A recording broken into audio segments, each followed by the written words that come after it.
Okay, guys, this is what we're going to do today. This is going to be a fairly short little exercise, but I thought, might be fun, might be fun. It's kind of a standard thing in animation, of course. Like I've said in the past, I'm not an animator, so we won't be worrying too much about it being overly accurate. But it's pretty common as an exercise to do this. Take a random shape and then try to make that shape into a character. Pretty straightforward. Like, for example, I sat here, if you guys just showed up for the stream, I was trying to figure out how in the world do I draw a random shape without being the one to actually draw it, because then it won't be random. Just take my word for it. I'm not going to worry about it too much. So you just draw a random shape, or you find a random shape online or something. Look at it, and then try to make a character out of it. Pretty standard exercise. The point of this exercise, from a cartooning perspective, is cartoon characters are made out of basic shapes, right? So, point one. Secondly, is that you have to try to distinguish characters by their overall silhouettes and shapes in the first place. Like, if you've ever seen images of characters from famous, like, television animated programs, then usually they have, like, basic shapes, like Marge Simpson, big long head like that. Like Fry from Futurama has kind of the hair that creates that overall silhouette. Everyone is kind of unique from that perspective. So you need to have a strong silhouette in order to have a strong character design.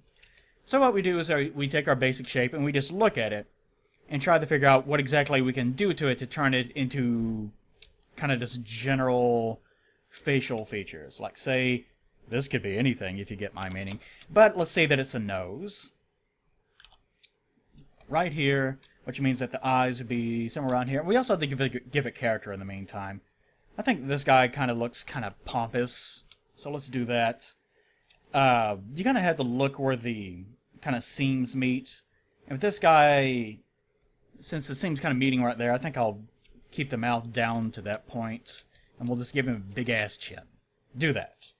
And he kind of has a little pompadour kind of going on here. We can do that, carry that down. We're kind of accidentally drawing Elvis now. And then you get something like that. And that's your character. Pretty simple exercise. Kind of fun to be mucking about with things like this. You kind of just keep doing this over and over again. And you can fly through them very, very quickly. Let's do another one real fast. This one, just randomly, completely different shape. Just looking at it, not many distinguishing features, so it looks like it's going to be a straight-on kind of shot like that. Facial features in the center, which means that you can kind of do whatever you want to it.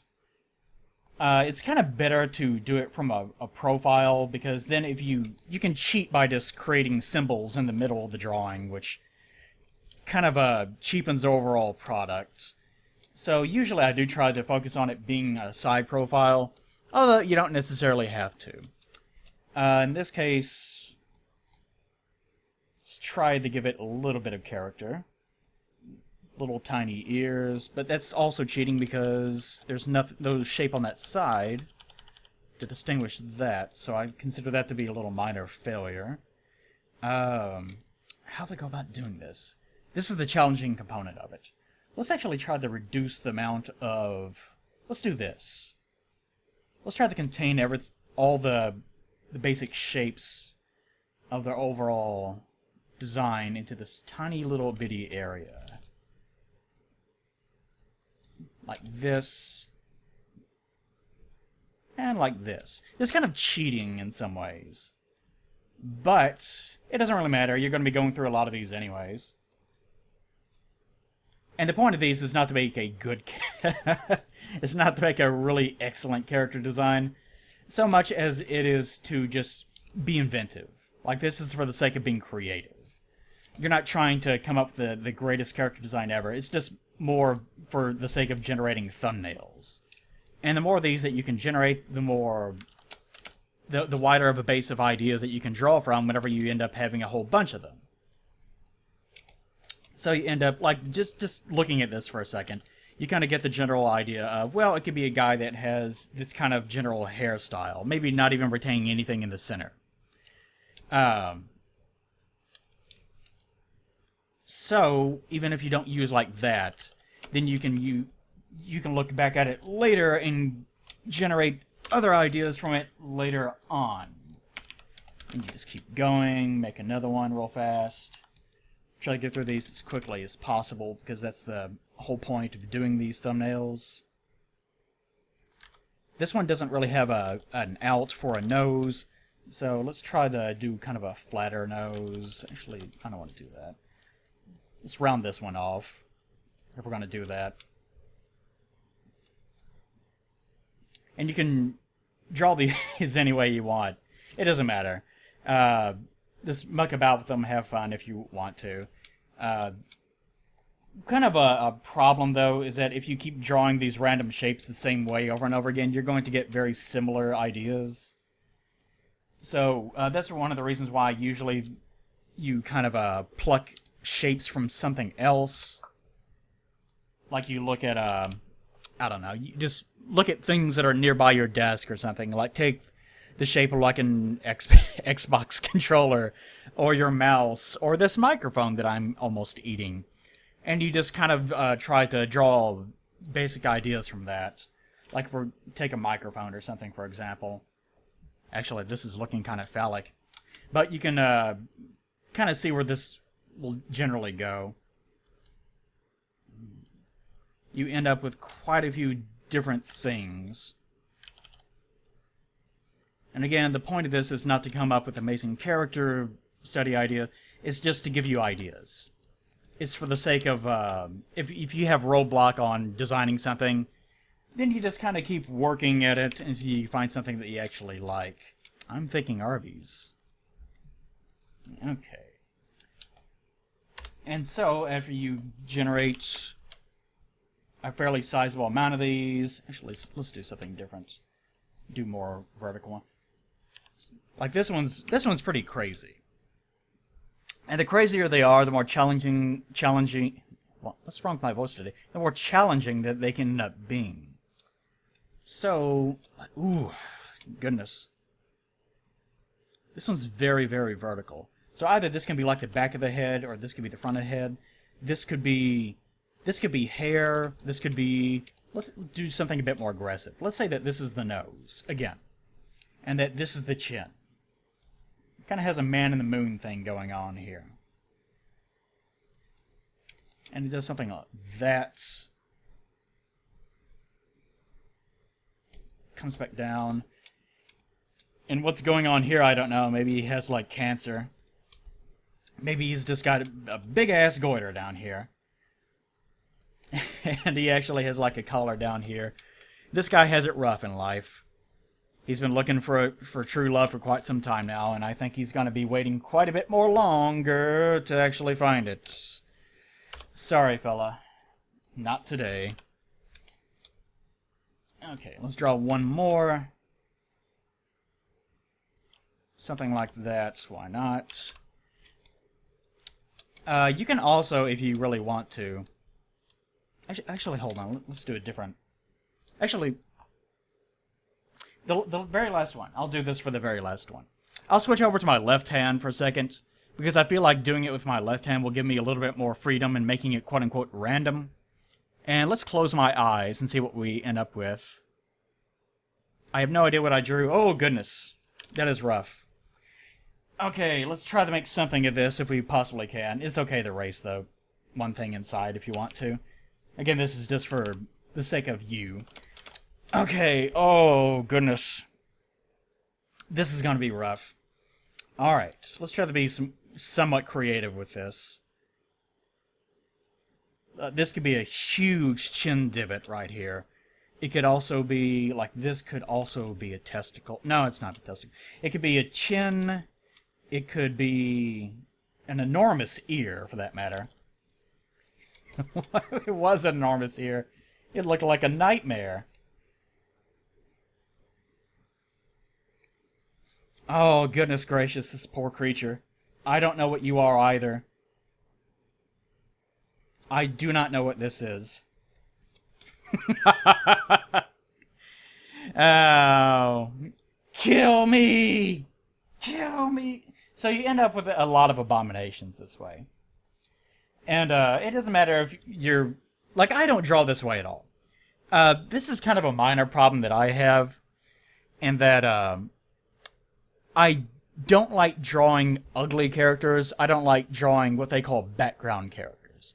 Like, if you ever seen like a Disney movie or like an old Disney movie or something, there's always the secondary characters. Like, there's always like the extremely handsome, beautiful prince and the beautiful, beautiful princess. And then all the characters around them, like her father or the help or the little magical fairy people or something. They always look like garbage if you think about it. They're background characters. They're not the main characters, so they don't get to be pretty. They don't get to be pretty. Only the pretty people matter in life. That's what you learn in all these animation classes, I imagine, that I've never taken, which makes me the expert on the matter. So doing things like this comes unnaturally to me, because whenever I do design things, I tend to like to ensure that even people that aren't main characters look like they could be main characters of their own story, of their own life. I like looking at things from that perspective, which does not really help me too much in regards to animation, because generally animation is very basic shapes. Like, you'll notice, especially in a lot of modern animation, which utilizes a lot of flash technology, a lot of characters are just a circle. Because you can just, like, you can use your circle tool in whatever program that you're using, if Psy had such a thing, which it doesn't. To just make a circle and then just draw some basic shapes on it, which you can tween back and forth. And that's generally just the shape. That's the character. And then you just kind of plug something like hair on top of it. You just plug hair on top of it. And after that, you end up with a Teen Titans Go character, I guess. Oh no, it was a Teen Titans character. Oh, that's embarrassing. But that's generally how modern animation kind of is, because it's much, much easier. Whereas sort of classical animation is a bit more, it's something more like they take not so much a random shape, so much as they just tried to come up with a very strong silhouette. Then they design a character completely around that. You start out with that rough idea once again. And then once you have that kind of rough idea down, then you can make your sort of secondary character out from one of these little sheets. And those thumbnails end up going a long way from that process. So, if you are looking for any ideas like this, just random, nonsensical ideas, just trying to come up with different characters, trying to come up with new ways of strengthening your overall sense of design, this is a good exercise to do. And again, I said that this is going to be a fairly short video, so I'll ask the chat briefly, which one of these, let's include him for the hell of it, which one of these 7 would you like to see a little bit more realized? I'll ask you guys that, and then we'll end the video by just quickly sketching up something a bit more finalized out of them. And we'll number them 1, 2, 3, 4, 5, 6, and number 7. I don't think... Oh no. Is Earman going to... I'm not going to do a straw poll this time, guys. I know you guys love straw polls, but not going to do that today. Everyone wants 6. Everyone wants 6. Probably for good reason, too. Okay, we'll say that 6 won. Yeah, I think it's pretty much 6 is probably the main favorite. Which is unfortunate because he looks terrifying. Oh, goodness gracious, you poor creature. So, let's disable you for a second. Let's bring you out. Bring him out. Bring out the big ass here, man. We'll hide you. Keep you in the center for reference. Lower you down your opacity. Okay. Oh, you poor wretched creature, you. That longs for death. It looks like he just longs for death. Let's try to work this out a bit more. Since this was a random shape, you can cheat a little bit. try to come up with something that's a bit more... Like, if you have a existing style that you're working with, then you need to make sure that it's uniform to that, whatever it is that you happen to be doing. Whoop. Just try to work it down to the point where it still looks like the original, because, again, you're doing it for the sake of yourself, trying to ensure that you're being creative with your character designs, even if it looks nightmarish in the process. I notice I love giving these, I notice I do that with women, too. Like, women, I usually draw that single little hair strand all the way down in front of the ears. I don't know, there's something about doing that I really enjoy. So you do that, bring that up here, and you kind of end up with someone sort of like this. And let's give him a little bit of clothing here. Looks like a big nerd is what he looks like. Let's make him a big nerd. Give him a nerdy tie. He thinks he's a businessman, but he's not.